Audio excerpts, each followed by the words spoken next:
So this video was originally going to have 4 movies on it because there was the movie I was going to do last week, which was when we first met. I think it was the Netflix movie. But I don't know, for some reason I'm just really not feeling the Netflix movies lately. Obviously we're doing The Ritual and all that, but what I do think I'm going to, because obviously Irreplaceable You also was put on there today, so what I'm thinking is those will probably just all end up on their own video at some point, kind of like when I did Before I Wake and all those. So, yeah, that'll be around somewhere, or if I need filler or something.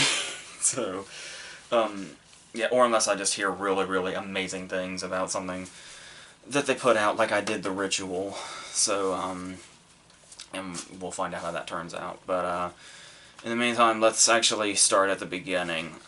Obviously, we're going to start with Black Panther, a movie that I have been totally, completely excited for ever since Captain America Civil War came out, because I was not familiar with this superhero, like, at all. like, I knew absolutely nothing. Like, if I had not known he was played by Chadwick Boseman, or knew what Chadwick Boseman looked like, I wouldn't have even realized when he showed up in Civil War. But after I saw Civil War, he ended up being one of my absolute favorite parts of it. From the suit to the claws to the chase scene to his last scene with Zemo, just all his scenes really stood out in that movie, and that's a movie with a lot of standout stuff in it. So since then, I've really been, and on top of that, just Chadwick Boseman as an actor in general. With, I say this every time, and I'm going to continue to say it, he should have been nominated for Get On Up. Absolutely. And then what he's done in 42, and most recently with Marshall, he's just proven to really be a standout actor, so just so many things. And then when you look at the cast list on this thing, for God's sake, how can you not be absolutely amped for this? So, and for the most part, I was really happy to not be disappointed at all, especially with the rave reviews it's been getting. There's always that time period where it's like, this is the best movie Marvel's done yet, and then they always have to punctuate it with, no, for real this time, I absolutely mean it this time, this is the best one. Yeah, it's very close. I'm still very partial to the first Iron Man and the first Avengers movie. Obviously the Winter Soldier might be up there. It's Civil War, certainly. But I mean, this is definitely in that group somewhere. Like, we're talking, and when you say, like, top 5 in this series is getting so long, that does mean something. To say that it's at least the top 5 of this series. I'd say the top 3, maybe. And one thing that I just loved immediately, first off, I love the thing that kind of started with, I want to say maybe this started with Guardians of the Galaxy, I'm not totally sure. The whole, having a whole big prologue before we even see the Marvel Studios logo, which is a really nice touch, and we continue that. But the thing is you'll notice, usually when we're seeing a superhero in his own movie for the first time, usually that means origin story. So you kind of wonder how much we're going to get of that, or if how much it's going to line up with Civil War. Well, immediately that was put to rest because and once again, because we don't really, that's another great thing I loved about him in Civil War, is that there was really no backstory involved. It was just like, when I recognized Chadwick Boseman when I saw Civil War the first time, it was like, oh yeah, so I guess this will be somewhat of where Black Panther comes from, maybe they'll hint at it before we get to his movie or whatever, and no, he's already long since been Black Panther when that happens, apparently. So, here, it's like, okay, I guess we're gonna get that backstory now. But we get, like, this 2-minute opening with these really masterful visuals with, like, the sand or the dirt or whatever, kind of giving us this really brief and quick history of what all this is and how it's come to this. And that's it. There's no, like, this is the kind of stuff where, like, in any other movie, when we get a prologue like this, we'd get like a bunch of years and shit, and we'd have this really boring narrator giving us, piece of history after piece of history, and we'd just watch this really bland footage of, like, battles and shit and whatever. You know exactly what I mean. But they use these particular visuals to tell us this story in such a quick and fluid way, and then just snap us right back to present day, where it's supposed to be like, what, 5 days after the events of Civil War, I think. So that's... Yes, I love that they did it that way. We do get the Sterling K. Brown scene, but that scene in itself is, like, so riveting, because it's like, we start off, and as this scene plays out, there's, like, this scene, we don't know these characters at all, and this scene, this first, like, few minutes of the movie has, like, a little twist in it, and it's, like, you think, oh my god, that guy's actually that guy, holy shit, and then, oh, this guy's actually this guy, and you've had, like, two things turn on their head, and it's like, wait a minute, I've been watching the movie for 2 minutes, and I don't even know these fucking people, but I'm, like, so into it already. So just so many great intros to this movie that just really bust right through this and get us right back to present day as quickly as possible, while also grabbing our attention as much as possible. It's so incredibly well done. And it's interesting to see a movie this big. Like, this movie feels massive, and when you look at the fact that Ryan Coogler is our director, because he and Michael B. Jordan don't go anywhere without each other. So it's, you look at the Ryan Coogler transition, which makes it even more impressive and more interesting, where he starts off with Fruitvale Station, and it's like, Fruitvale Station is, like, so small and, like, so tiny. Like, Fruitvale Station could believably have been made using the camera I'm looking at right now.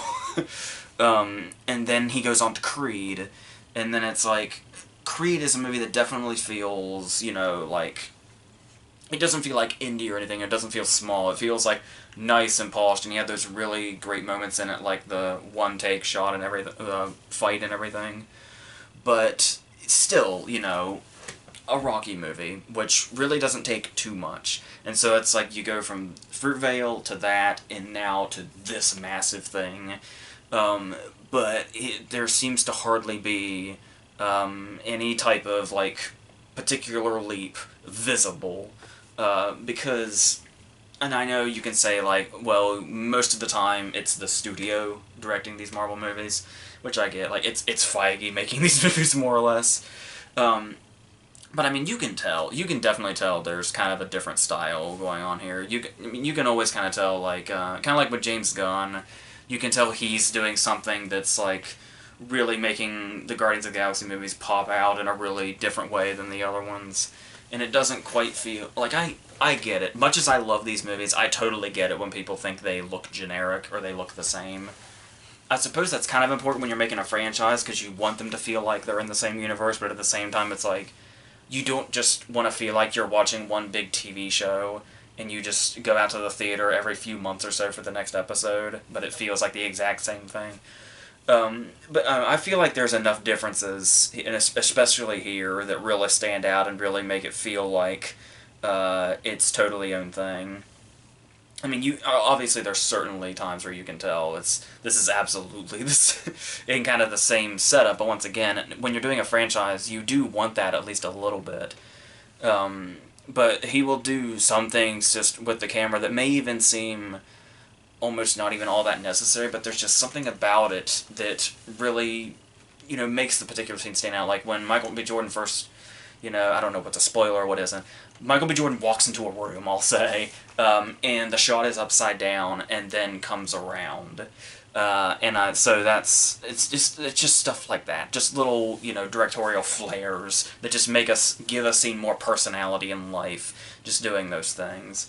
And yeah, you could say there's a kind of a symbolic thing to it, but once again, I don't want to say too much about this particular scene of Michael B. Jordan walking into a room, but yeah, even though I imagine most people watching this by now have probably already seen it, I'll be cautious just in case. So yeah, and then as far as the action is concerned, I've always thought all these movies have been particularly great about exactly how much action there is and how the scenes kind of flow into it.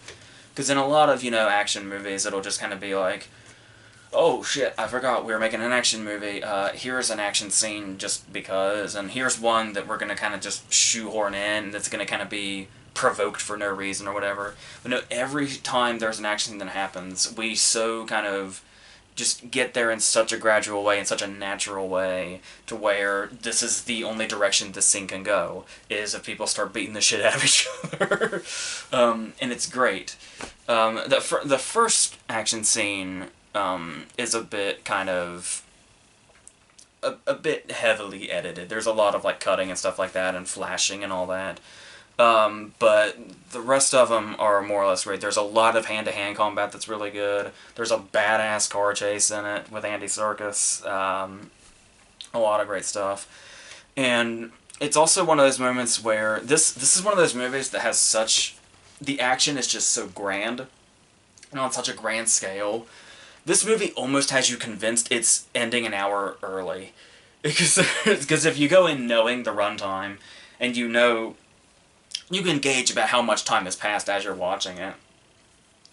There's about an hour of the movie left, and there's a scene that feels so much like it could be the climax. And I kind of love that feel, because it's kind of... if you can gauge that, your question is like, holy shit, if this scene's happening now, what's the rest of the movie? And then you kind of are left with some of those questions. Obviously, once it gets to a certain point, you can say, oh, well, it must be going here and then there and then all that. You can eventually pinpoint it, sure. But there are those moments there where it does have you question, like, so where does it go from here? Like, what does this character do now? And all that stuff. This is one of those movies to where it's kind of like... you have to kind of somewhat be... I don't know if they're, like, trying to... I'd say they're smart enough to not think they're tricking the audience or anything, but it is one of those movies, without saying too much clearly, where you have to... it seems like you would have to believe that the main character is dead at some point. And it's like, obviously nobody's going to actually believe that, but it's the way they execute this and how the story unfolds. And how the other characters react to it is what makes it so strong, even if we know where it's going, obviously. So that's really well done as well. And there's also some really good points in here, especially in regards to the fighting scenes, where, like, the whole idea of, in order to fight in an honorable way, they, like, people are stripped of their powers before they fight hand-to-hand, I think was a really cool kind of concept to add. And make the fights a lot more interesting, for sure. Because there's always that thing where it's like, when people fight in superhero movies, they're just throwing each other around. Nobody's particularly getting hurt because everybody's like a super whatever. And then to have that from the get-go of the fight. Even when the fights are getting like... when we're getting like to the climax and you think it's going to be no holds barred, no, there's still that one kind of thing thrown in there. It's like, no, if you're going to do this, you got to do it without your powers, because otherwise, what do we have? What's the point? So, I did love that. And then there is, and once it gets to the climax, yeah, it is kind of like, it is very familiar territory. It feels very similar to the climax of Thor Ragnarok, very similar to the Guardians of the Galaxy climaxes. There's stuff flying around, there's large armies, all that stuff. But there's still definitely certain moments in there that keep bringing it to life. That moment when we have Black Panther jump over the shields is like... I believe it's right up there with like Loki getting ragdoll or Yondu's arrow in the first Guardians. I feel like this scene is one of those. Even as brief as it is, it's just one of those really badass moments and great for this character. Because yeah, you do kind of have to have those, even though, obviously, he's already shown, he showed he was this ultimate badass character in Civil War, a movie that was not even close to being his movie. But you still kind of have to have that kind of stuff, where he doesn't just come in and, like, just, fight dudes off or anything like that. Sort of like, not that I'm saying something like Captain America, that's what he does, but yeah, he definitely still has those individual moments to show you that, like, despite all the people that have, certain powers in this movie, that he's the one that you really don't fuck with. He's the reason, he's the face of it, he's the hero, he's the title, it's all that. So, and another obvious criticism that is often thrown Marvel's way, they're getting a little better about it, since, like, Ego and stuff like that, and the Vulture, is that the villains used to be like really weak, and some of them still kind of are. But like I said, they are getting better with like Ego and the Vulture and stuff like that. But here, we got a couple of really good villains in Michael B. Jordan as Killmonger and Andy Serkis, who we were, I believe, first introduced to in, I want to say, Age of Ultron, I believe, where I believe we actually saw him lose his arm in that, and then that explains all this that goes on. And yes, they are some. For a while, I thought we weren't getting enough of Killmonger because like we're introduced to him, and then he's gone for like a long time, and our focus is Andy Serkis. But then once he comes back into it, yes, he is very much the kind of this ultimate adversary to Black Panther, which is great. And obviously, I love what Andy Serkis is doing here as well. That particular moment when he says, "Oh, don't worry, I'll let you go," and then he shoots the guy in the fucking back. I mean, he claims that it's like, oh, you know, spread it out so we look like amateurs, throw them off. But it's like, still, that was some really fucking cold-blooded shit. And great to show off the... Because once again, when you see how weak their villains have been in the past, it's like, it's really great to see these villains just kind of... just basking in their villainy for once. So, I love that they didn't tone it down on that. So, and yeah, story-wise, like I said, we do reach some predictable moments story-wise. It's very much borrowing from Shakespeare, and not even being shy about it. So there's, if that kind of thing doesn't bother you, or if you see it as more like, hey, it's kind of an ode to that kind of storytelling, then that just makes it stronger, I suppose. But I mean, it does have its downsides. Like I was like absolutely positively sure this was the best one. This was the best movie in the cinematic universe for the Marvel Cinematic Universe for like the first 45 minutes or so. But then every now and then it kind of slowly would bring itself down a little bit. It never goes completely off the rails at all. It's way too strong for that. But there are just some of those things, like if you like there's a moment eventually when they have to seek help from somebody else who was initially a bit of an antagonist before, and that goes in every possible predictable direction. They drag it out longer than it has to be done, and then you can pretty much see the turn out coming from a mile away from that. His what was it? His sister, who I'm not quite sure what she does or what her deal is, but she seems to be... She was reminding me a little bit of Sandra Bullock in Demolition Man, where it's like, well, everybody else is like kind of at a distance and everything, and they're kind of put off by Americans and all that other stuff. She's the one that kind of almost seems like she's either savvy to that kind of stuff or attempting to be savvy to that kind of stuff. Like when she does the "what are those" meme, or whatever the fuck that was, where it was like, I honestly can't tell if that is supposed to make her look hip, or supposed to make her look like she is trying to be hip, not realizing that she's like 10 years too late. I don't really know what that was, or why it was in there. So, as the case with pretty much all the Marvel movies, not all the comedy is gonna land, but this is by no means Thor Ragnarok. It's not trying to be funny all the time, and there were a couple of lines where a couple of scenes later I was still laughing about them, just for the nonchalant way they were delivered, in the context and all that other stuff. So when it's trying to be humorous, it does certainly work quite a bit of the time. Andy Serkis singing "What Is Love" in an interrogation room is gold. Really, it's like it doesn't take a whole lot, but still, if you do it right, it'll be just fine. So something that, you know, these movies do well, but they could also learn a little bit too, or maybe tone it down a little bit. But yeah, for the most part, that does work here, and as I would say also, and once again, this isn't necessarily like something I put on this movie in particular, or Coogler in particular, but it does feel... It's a movie that's so cool in the way that the action seems like so kind of confined to one thing. Like I said, a lot of the action is just like hand-to-hand fighting with the occasional car chase or giant battle. Um, Maybe it could have benefited from looking a little more real. Like, maybe just... I know when you do something this gigantic, after a while CGI is, like... There's just hardly another option. But I do feel like this movie in particular could have benefited from stuff that felt a lot more practical. But for the most part, it's fine. Like, the CGI that's there looks perfectly fine. So, yeah, but I do think that could have certainly been a benefit to it, if they went a little more practical in some senses. So, yes, overall, the story may feel a tad familiar, and the climax may feel a tad familiar.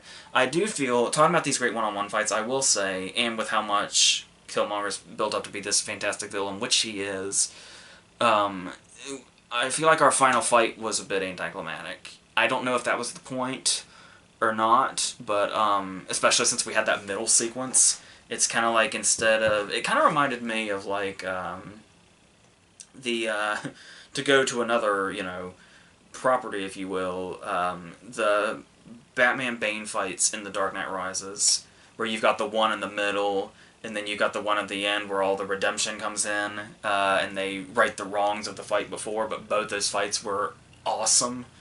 It could have been like that, to where it's like, do the big awesome middle fight, and then elevate it, and make it bigger for the climax, while more or less being the same, only with a different outcome. But, yeah, it just kind of felt like, amidst this giant battle, that was just kind of a thing that was happening off to the side. It's kind of like at the end of Return of the Jedi. It's like you got the Luke versus Vader over here, and you got the battle on Endor over here. But it's like they felt balanced, and we felt a lot more drama in the Luke Vader fight. But that's not really the way this goes down. It seemed like they had a little bit too much focus on the big battle, when this one-on-one fight should have been the absolute pinnacle of the climax, and it doesn't feel that way, unfortunately. So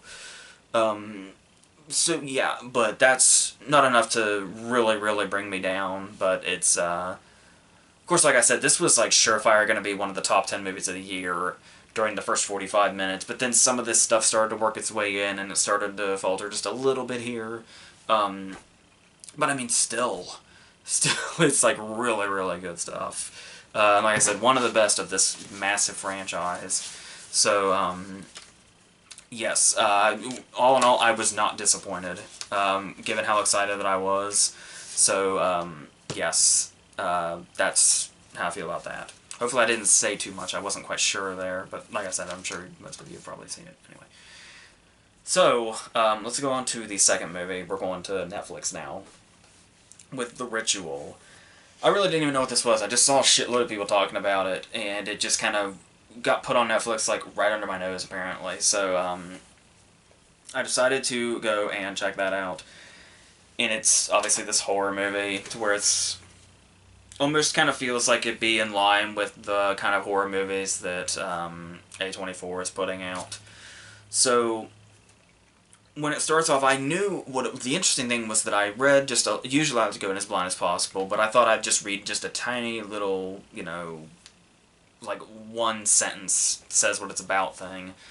And the sentence basically being, people go on, these friends go on this trip to Sweden to go hiking or whatever because to commemorate their dead friend who died in a convenience store robbery 6 months prior. And then they run into weird shit. It's basically what it said. And so it's like, oh, okay, so you kind of picture the typical convenience store robbery death scene we see, to where, like, the robbers come in, there's an altercation, there is, you know, it's the Boogie Nights scene, the opening to Four Brothers, if we're going to keep up the Mark Wahlberg thing here. Somebody pulls a gun, somebody gets shot, robber runs away or whatever. But no, that's not how this robbery goes down. This movie shows you where it's headed immediately, and shows you that this movie could potentially be relentless. When I read convenience store robbery, that is not how I expected that dude to die. So that immediately just kind of shoves you right into this. and says, you know, get fucking ready because this is what you're in for. And then we immediately cut to Sweden, and we got these really nice big shots. The movie's really well shot for the most part, and gives you like this kind of big ominous feel with like the fog and all that. And then you immediately get the vibe that you're about to see something like really atmospheric, and it's going to be great. And so, despite the fact that it is just a hey, let's cut through the woods movie. So, it's like that's what it actually boils down to. Something that the synopsis may not bother to tell you, or at least in detail. So, yes, it does quickly become something very familiar, despite its seemingly unique setup.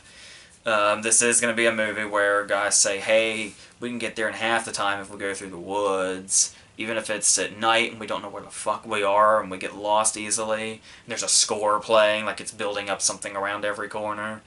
Yeah, it's gonna be one of those. But like I said, after all the hype around it, I was going to give it the benefit of the doubt. It's like, let's see how creative it can get once they're in the woods. Like, it doesn't... If they're cutting through the woods, it's like, yeah, that's a cliche, but I mean, it's not about the fact that they do that. The point of the movie is going to be what they find in there. So, let's open our minds and see what happens. And, yeah, I was kind of getting a bit of a vibe, probably because the very similar title. If anybody saw the movie from, I think it was the 70s, with Hal Holbrook, just called Rituals, it was basically Deliverance, where it was, in that movie, Hal Holbrook is basically playing, like, it's Burt Reynolds, Ronnie Cox, and Jon Voight's characters, like, all in one. And that is not a very good movie, but it does give me similar vibes. Like, I feel like if you were interested in this, but you haven't heard of that or seen that, that might be something you would look into as well. Even though it's much more of a Deliverance feel than what this ends up being. They both kind of have that Blair Witch vibe a little bit. And so eventually there are certainly moments where this is creepy as hell. For instance, when they get to a cabin the first night, and inside it and usually, like, when you see things that are, like, meant to be creepy, just kind of laying around, it's kind of like, oh, well, I see that they're trying, but, I mean, we've seen all this stuff before. But no, there is just one thing in this cabin that's this... It looks like a torso, but there's no head, and it's got antlers for, like, arms. And it's... I mean, you probably just have this generic image in your head when I say that, but to see this fucking thing is just... It is creepy as hell. It really is. And so stuff like that does work. Like I said, it may not sound like it works on paper, but it's one of those things that you have to see, and there are certainly times where it exceeds expectations based on that, if you were to just be told what it was, I'm sure. So, and then as it goes on, it does start to kind of, like, wear itself out. And it's one of those cases where it doesn't really feel like it's using the slow burn to its fullest extent, to where, like, usually it would seem like when you use the slow burn, you're usually building tension, and you're kind of really, really letting it mount, but you're also maybe trying to build your characters up a little bit. But we don't really get to, like, this is a movie where it's like, all we do is spend time with these characters, and they, like, talk to each other and shit. They were saying names, but I could not put a name with a face throughout the whole movie, because there's just really that little care about them.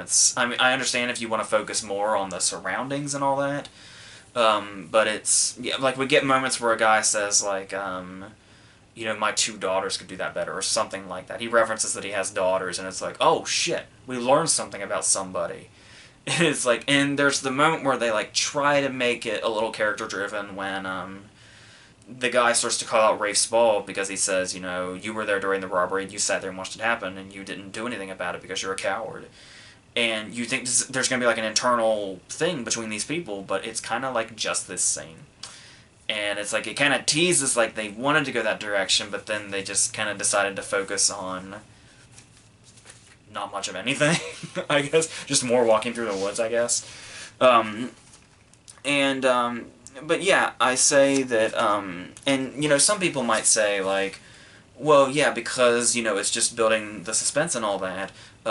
Like, them just saying one thing about their character every now and then, maybe that's all we need. But I don't think that's the case. I think what we get is too little, and not only that, it's too late when we get it. It's like really far in when they kind of suddenly decide they might possibly be a little character driven, but we ultimately never really get there. And it just kind of ends up being anything like that is like it doesn't feel like it's being subtle or anything. It just feels like it's making that stuff an afterthought, which makes the oh no, is something going to happen to them um, mean much less, that feeling, if you even find it at all. Because I talk about maybe they'll use the slow burn to build the tension and all that, like that's what it's for. That's why a lot of horror movies that are really good have those moments where it kind of feels like nothing's happening, but there's just these little subtle things in there that kind of realize you've been slowly, quietly amping it up the whole time. And then once you get to a point, you're going to realize just how much it's been building up. Just like this is the kind of movie where they're basically being hunted by something, or we're supposed to get the vibe they're being hunted by something. It may be a creature, it could be anything, but you never really get the vibe that they're being hunted or followed or anything like that. It just kind of feels like we're watching a hiking trip, and then occasionally they run into like a deer that's split open or other weird shit, or they have nightmares and shit. This movie has a hard on for symbolism. It's very tiresome very fast. But yeah, there's no like, and there's like so many things I can see in my head, kind of like maybe just have the camera lurking, kind of like the same scenes, but maybe have the camera a little bit farther back. Like we're way too close to them to feel like there's anything looming. And there's no particular time to where they kind of stop and we kind of get a sense that there's something.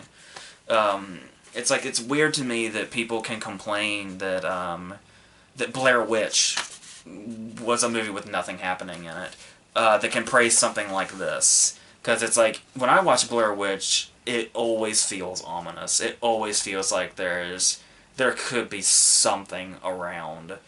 And I don't know if that's the, you know, point of view thing or what it is, but in this movie I never got the vibe that they were being stalked unless one of them said, "Oh, I feel like we're being hunted."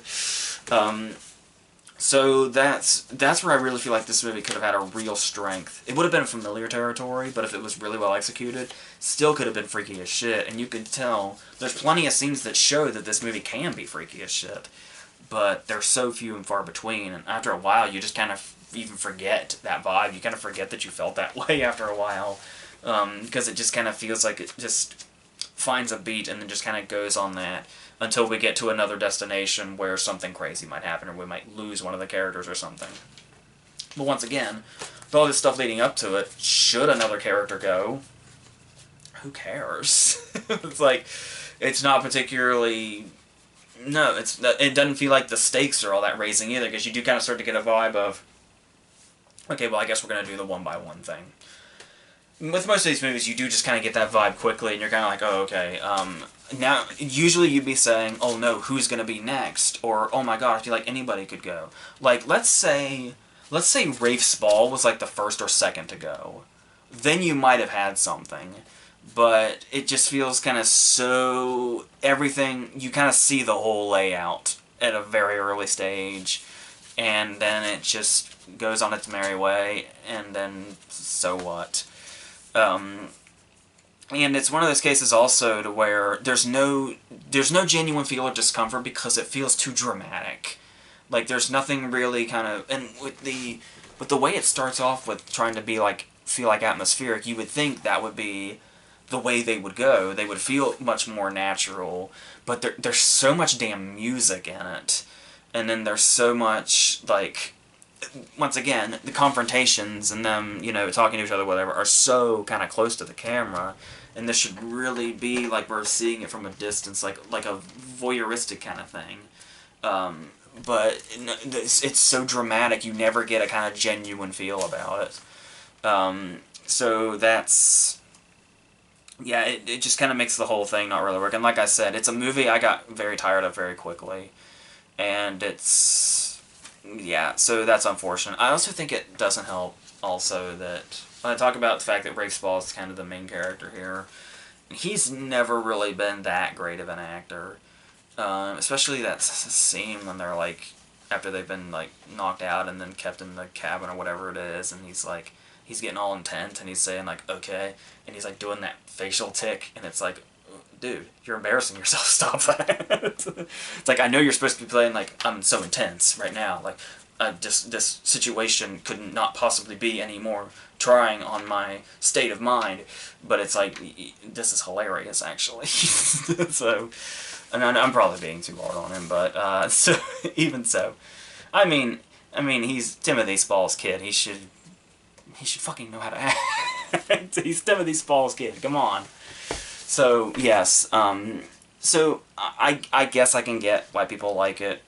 I could just dismiss it and say most people seem to like Netflix movies just because they're on Netflix and they're easy to access. So it makes it easier for people to enjoy themselves, I guess. I'm sure people genuinely like it too. They genuinely see an atmosphere in it or whatever, but I totally didn't.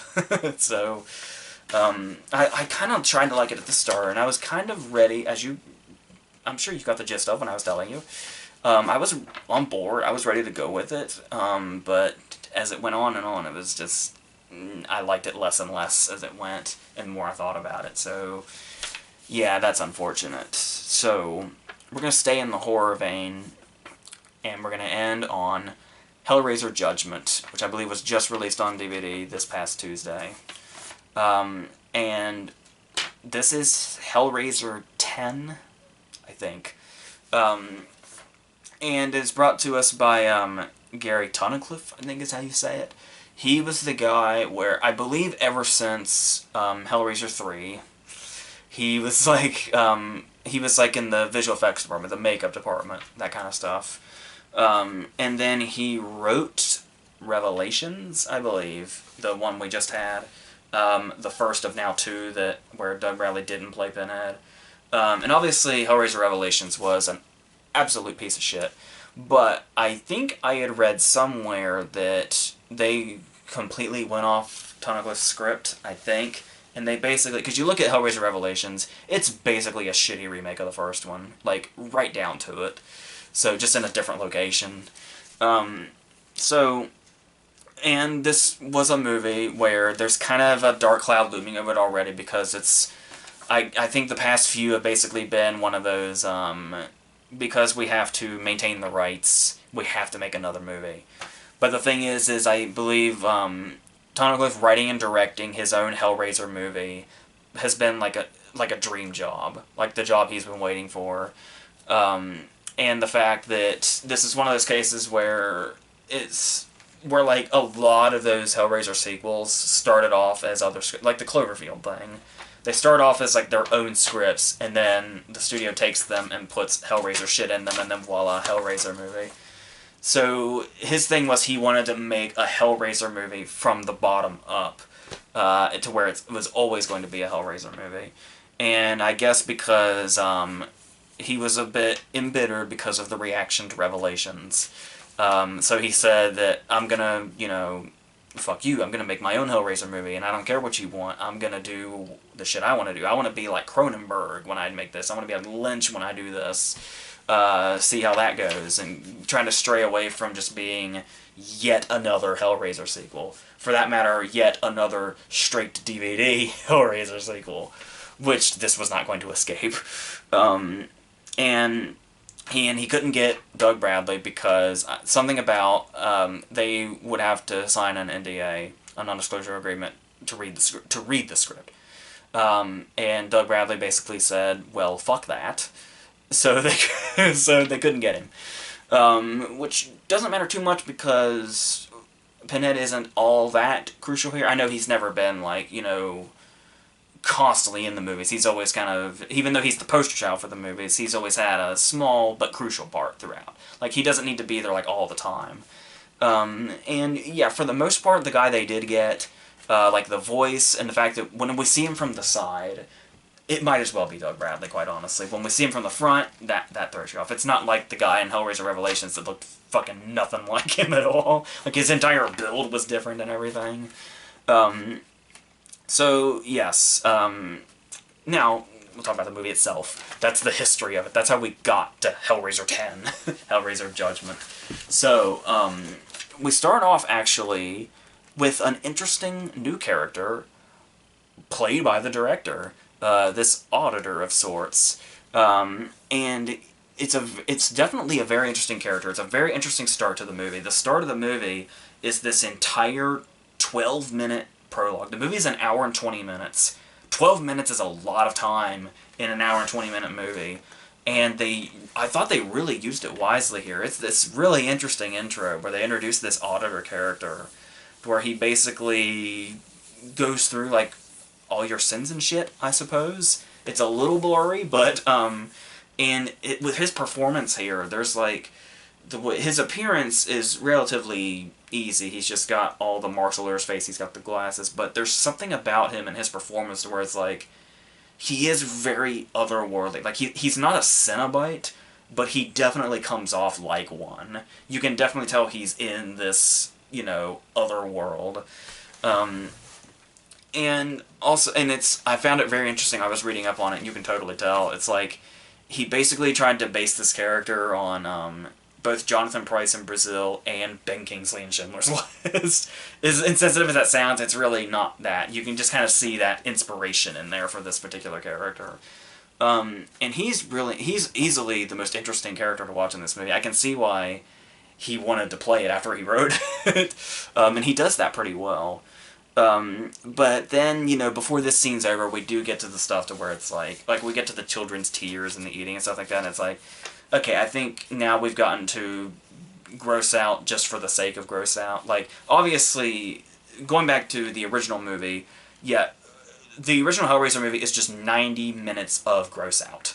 That's what it is. So it seems hard to complain, but at the same time, it's like, the gross out in the original movie just kind of felt like just a natural part of its overall insanity. And here it's kind of like, you have a nice thing going here, and you got, like, some really creative stuff going on, and it's just like, bam, gross out just because. It sticks out. It sticks out in a way that it probably shouldn't. But as it continues on, we do get some really crazy and cool character designs here. The Butcher in particular is really freaky. And we've got some really nasty-ass gore pulling the skin off and stuff like that. And just this, and obviously, saying, like, nasty and gross and disgusting when you're talking about a Hellraiser movie, it's a compliment, obviously. Same with the word sadistic. Like, there is a scene following this, and after this kind of really nice 12-minute opening, it does feel like it goes right back into familiar territory, where it's like, the very next character we see is the blonde that's a terrible actress whose job is to undo her dress until she's murdered. So it's like, oh great, this scene, wonderful. But then he's able to back this scene up with a follow-up scene involving a dog. And of course, I'm very much a dog person, and I'm one of those people that will get pissed off and put off if something cruel is done to a dog in a movie, especially just for the sake of it. But I mean, there's just something so admirably sadistic about what happens to this dog. The situation this dog finds itself in, you have to see to believe. Like, even if I told you, you probably couldn't quite imagine it. You'd have to see it play out.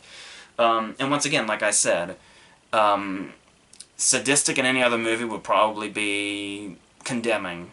But in a Hellraiser movie, it's like, that's kind of where you want to be. That's what you've got to be ready for when you go into a Hellraiser movie. It's just complete and total sadism. That's great. But after a while, we do eventually get to this very similar territory. It's also a big problem is always going to be with these movies. And I know you can say, well, it's not like this needs to be the strong suit of these movies, but I mean, it does make a difference. It's just so much terrible acting going on, what I was just talking about with the other actress. Yeah, there's maybe, like I said, I love what the director's doing with that new character, and there's, like, a cameo. She's in the opening credits, weirdly enough, but it's definitely just a cameo from Heather Langenkamp, who has always been amazing, and has this wonderful little part as a foul-mouthed landlord, or landlady, I guess. And yeah, we needed more of her. Like, as soon as we saw her, and the fact that it was Heather Langenkamp, and the fact that her name was in the opening credits, it was like, you just want so badly for her to be more crucial than she is. But really, it's just she's in, she's out, which is really unfortunate, because I was psyched when I heard that she was in it. But yeah, that's really all it is, sadly. Leaving everybody else in the movie to be just the worst acting-wise. And it gets into this story that's just really... Actually, the thing here is that this story could potentially have a strength in it, because the focus is two brothers. And with the directions in which this story goes, a brotherly bond could make these scenes really dramatic. But the fact is that these two actors have no goddamn chemistry whatsoever. They got a lot of scenes together, but never once do they show any kind of like brotherly chemistry between them. Nor does the cop and his partner, the girl, do they have any chemistry either. Just everybody's like trying to out-shitty each other in regards to acting. And that's the thing, is you might say, okay, but why are you so hung up on the acting in a Hellraiser movie? I mean, these movies are wall-to-wall gore, ripping skin off people, these freaky-ass Cenobite designs and all that other shit. But it's like, well, usually that is the case. But, where it's kind of like, take Hellraiser Inferno, for instance, the one with Craig Sheffer, I think, to where it's like, yeah, these movies have shitty straight-to-video acting in them, but it's like Inferno, I don't think is a good movie, but I remember it because it was so crazy. And so you look at this, and it's like, after a while, a lot of this movie is the story. And there's not a whole lot of that craziness for a long time.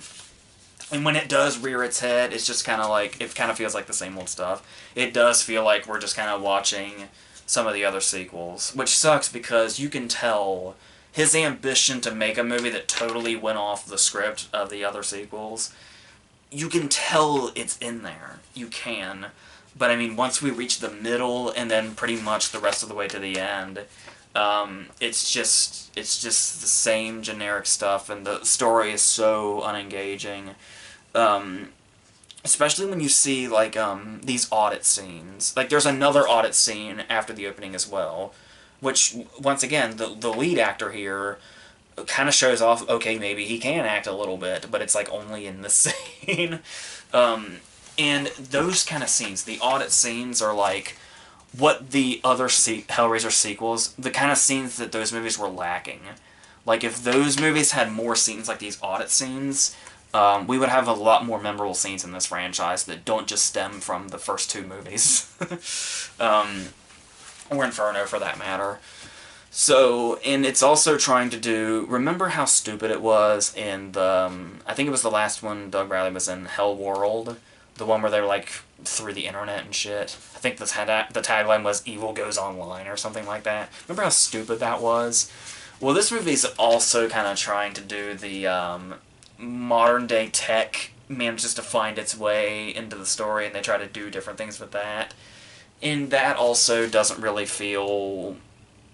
It feels kind of clunky, its whole involvement. It's kind of like, really, I can't really imagine, like, the underworld just making that happen using Google Maps or some shit. I don't know.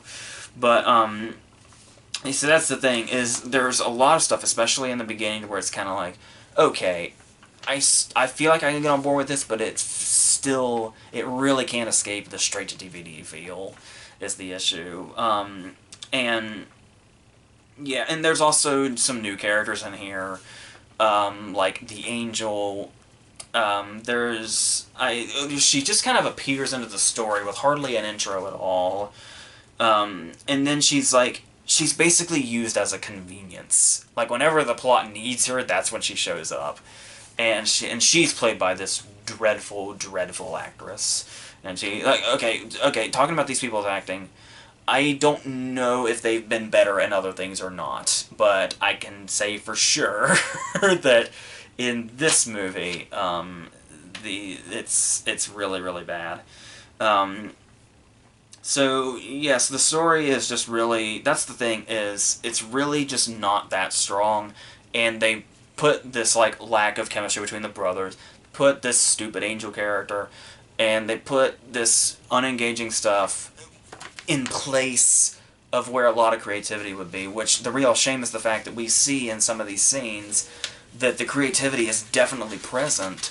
It's just like, when it's here, it's totally here, but there's just so much of the movie where it's not here.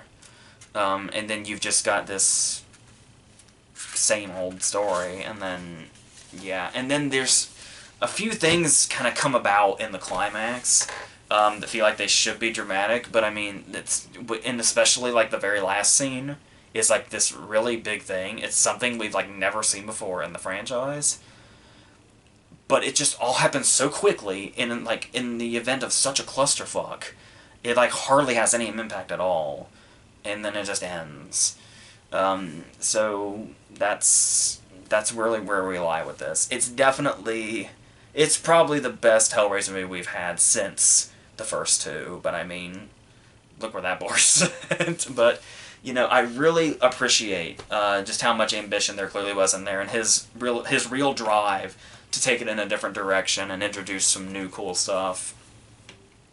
And that stuff does work, but it's just so few and far between throughout the movie. So that's kind of a bummer, but we'll see what happens. And he worked really hard to get this thing made. He went through so much stuff. He